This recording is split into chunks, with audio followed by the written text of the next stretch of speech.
Hi உறவுகளே, welcome to சாரா லாக்ஸ். எல்லாரும் எப்படி இருக்கீங்க? நல்லா இருப்பீங்கன்னு நம்புறேன். வாங்க வீடியோக்குள்ள போலாம். இதை மட்டும் செஞ்சு கொடுத்துடாதீங்க. அதுக்கப்புறம் லஞ்ச் பாக்ஸ்ல ஒரு சாத பருக கூட நீங்க பார்க்க மாட்டீங்க. கோவக்காய் யாருக்கெல்லாம் பிடிக்காதையும் கண்டிப்பா இதை செஞ்சு கொடுத்து பாருங்க. நம்ம குட்டி பசங்க விரும்பி கேட்பாங்க. திரும்ப திரும்ப செஞ்சுட்டே இருப்பீங்க. கோவக்காய் சாதம் எப்படி செய்து பார்ப்போமா? அதுக்கு கோவக்காயை நீங்க ரவுண்ட் ரவுண்டா கட் பண்ணி எடுத்துங்க. ஸ்டவ் ஆன் பண்ணி பேன் வச்சுட்டு ஒரு 6 வரமிளகாய் போட்டுக்கோங்க. அதோட 6 7 பல் பூண்டு போட்டுக்கோங்க. போட்டு அப்படியே வறுக்க ஆரம்பிங்க. அது கூட 2 ஸ்பூன் தனியா ஆட் பண்ணிக்கோங்க. ஆட் பண்ணிட்டு அதில் 1 ஸ்பூன் கடலைப்பருப்பு, 1 ஸ்பூன் உளுந்தம்பருப்பு அதையும் ஆட் பண்ணிக்கோங்க. ஆட் பண்ணிட்டு அதோட நீங்க மிளகு ஒரு 1/2 ஸ்பூன், சீரகம் ஒரு 1/2 ஸ்பூன் போட்டுக்கோங்க. வெள்ளை எள்ளு 1 ஸ்பூன் போட்டுக்கோங்க. போட்டுட்டு நல்லா வறுத்துக்கணுங்க. இது நல்லா கோல்டன் ப்ரௌன் கலர் வர வரையும் நல்லா வறுப்படணும். அந்த அரோமா வருங்க. அந்த டைமில் நீங்கள் ஸ்டவ் ஆஃப் பண்ணிக்கோங்க.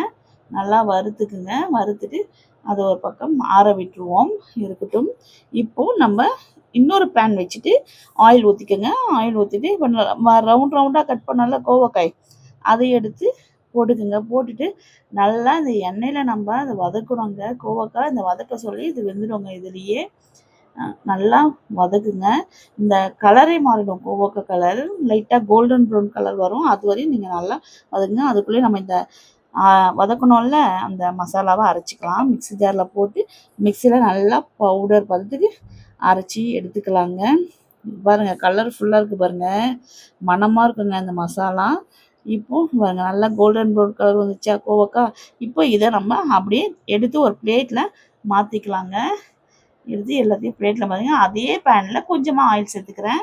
ஆயில் சேர்த்துட்டு அதில் கடுகு, சீரகம், உளுத்தம்பருப்பு, கடலைப்பருப்பு கொஞ்சம் கொஞ்சம் போட்டு தாளிப்பு போட்டு 4 வரமிளகாய் போட்டுக்குங்க. போட்டுட்டு கடுகு பொரிஞ்சதும் இப்போது ஒரு வெங்காயம் கட் பண்ணி போட்டுக்குங்க.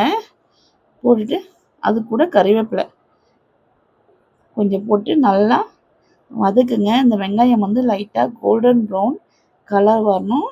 வந்ததும் அதுக்கப்புறம் நம்ம வதக்கி வச்ச கோவக்காவை ஆட் பண்ணிக்கோங்க. ஆட் பண்ணிட்டு அதையும் 2 வதக்கிட்டு இப்போ நம்ம மசாலா அரைச்சாலும் அந்த மசாலாவை ஆட் பண்ணிங்க. மசாலா தேவையான அளவுக்கு நீங்கள் ஆட் பண்ணிக்கோங்க. அதையும் போட்டு நல்லா எல்லாத்தையும் மிக்ஸ் பண்ண மாதிரி வதக்குங்க. வதக்கிட்டு இப்போ வடித்த சாதம் சேர்த்துக்கோங்க.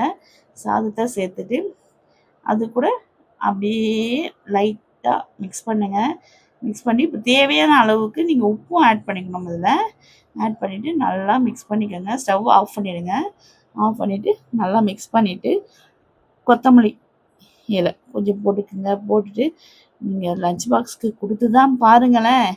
கோவக்காய் பிடிக்காது சாப்பிடாத எடுத்துகிட்டு வர குட்டீஸ் எல்லாம் கண்டிப்பாக விரும்பி இன்னொரு டைம் கண்டிப்பாக கேட்பாங்க.